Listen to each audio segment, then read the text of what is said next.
नमस्कार दोस्तों। गर्भपात का रहस्य, भगवान विष्णु और देवी लक्ष्मी की कथा।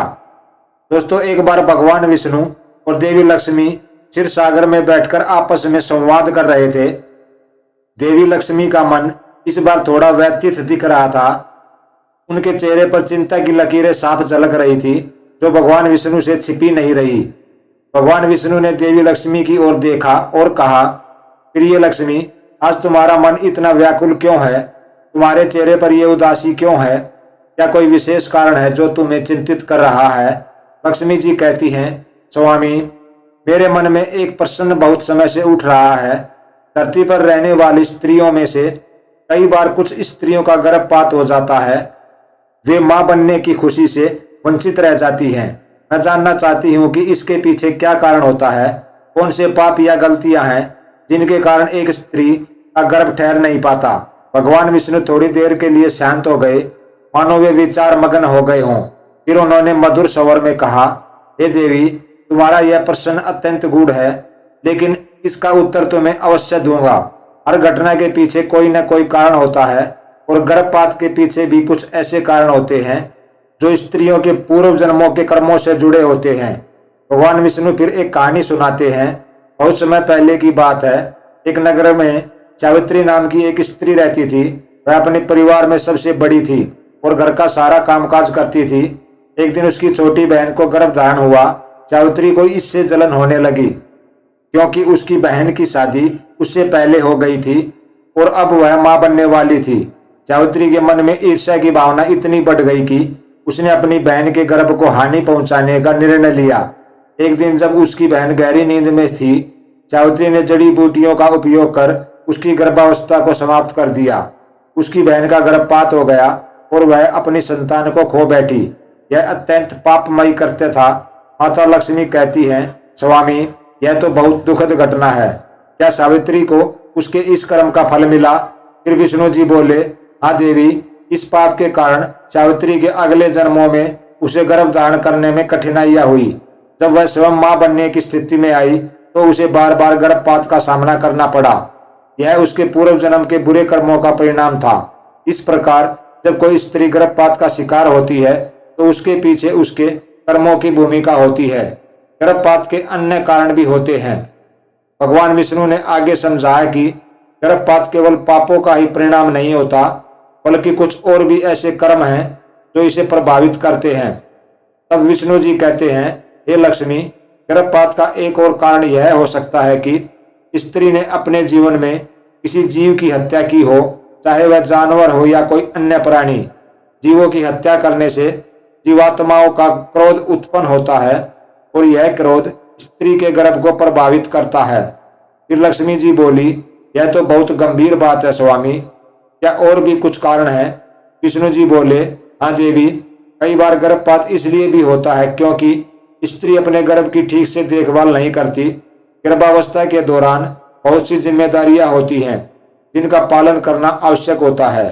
अगर कोई स्त्री अपने सेहत का ध्यान नहीं रखती, समय पर आहार नहीं लेती या मानसिक तनाव में रहती है तो इसका भी असर गर्भ पर पड़ता है। भगवान विष्णु ने आगे कहा, इसके अलावा कुछ स्त्रियां गर्भपात का कारण अपने ही मनोविकारों को बनाती हैं, जैसे अत्यधिक क्रोध, जलन, नकारात्मक विचारों और ईर्ष्या का प्रभाव गर्भ पर पड़ता है। गर्भवती स्त्री को शांत और प्रसन्नचित रहना चाहिए। यदि वह इस अवस्था में क्रोध और नकारात्मक भावनाओं से घिरी रहती है तो उसका सीधा असर बच्चे के स्वास्थ्य पर पड़ सकता है। फिर लक्ष्मी जी कहती हैं, तो स्वामी, इसका अर्थ यह हुआ कि स्त्री को गर्भावस्था के दौरान अपने मन, शरीर और आत्मा की पूरी तरह से देखभाल करनी चाहिए। विष्णु जी बोले, बिल्कुल सही देवी, गर्भावस्था केवल शारीरिक प्रक्रिया नहीं है, यह एक आध्यात्मिक प्रक्रिया भी है। गर्भ धारण के समय स्त्री को अपने मन और आत्मा को शुद्ध रखना आवश्यक है। उसे अच्छे कर्म करने चाहिए, शांति से जीवन बिताना चाहिए और भगवान की भक्ति में समय बिताना चाहिए। इससे न केवल उसका गर्भ सुरक्षित रहेगा, बल्कि उसका बच्चा भी स्वस्थ और समृद्ध होगा। देवी लक्ष्मी ने भगवान विष्णु की बातों को ध्यानपूर्वक सुना और उनके उत्तर से संतुष्ट हुई। फिर माता लक्ष्मी ने कहा, हे स्वामी, आपने मेरे सभी प्रश्नों का समाधान कर दिया। अब मैं समझ गई हूँ कि गर्भपात के पीछे केवल शारीरिक कारण नहीं होते, बल्कि हमारे कर्म और हमारे विचार भी इसमें बड़ी भूमिका निभाते हैं। स्त्रियों को यह समझना चाहिए कि गर्भावस्था एक बहुत महत्वपूर्ण समय होता है और इसमें उन्हें अपने कर्मों और विचारों पर विशेष ध्यान देना चाहिए। विष्णु जी बोले, सही कहा देवी, जब स्त्री अपने जीवन में सच्चाई, भक्ति और अच्छे कर्मों का पालन करती है तो उसका जीवन और उसका परिवार दोनों समृद्ध होते हैं। गर्भवती स्त्री को यह समझना चाहिए कि उसका गर्भ केवल उसकी संतान नहीं है, बल्कि उसमें एक नई आत्मा का वास हो रहा है और उस आत्मा के प्रति उसका कर्तव्य है कि वह उसे एक स्वस्थ और सुरक्षित संसार में लाए।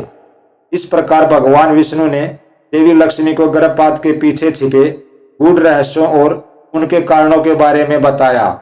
यह कथा हमें यह सिखाती है कि गर्भावस्था के दौरान एक स्त्री को केवल शारीरिक रूप से ही नहीं, बल्कि मानसिक और आध्यात्मिक रूप से भी मजबूत होना चाहिए। उसके विचार, कर्म और भावनाएं सीधे उसके गर्भ पर असर डालते हैं, इसलिए उसे सदा शांत, प्रसन्न और ईश्वर की भक्ति में लीन रहना चाहिए। इस कथा के माध्यम से हमें यह भी समझ में आता है कि हमारे कर्मों का प्रभाव हमारे जीवन पर पड़ता है। यदि हम अच्छे कर्म करते हैं तो उसका फल भी अच्छा ही होता है, लेकिन यदि हम बुरे कर्म करते हैं तो उसका दुष्परिणाम हमें भोगना पड़ता है। कथा के अंत में देवी लक्ष्मी ने भगवान विष्णु को प्रणाम किया और धरती पर स्त्रियों के लिए यह संदेश भेजा कि वे अपने गर्भ की पवित्रता और सुरक्षा के लिए अपने कर्मों और विचारों का ध्यान रखें, ताकि उनका जीवन सुखमय हो और उनकी संतानें स्वस्थ और समृद्ध हों। तो दोस्तों, यह था गर्भपात होने का रहस्य।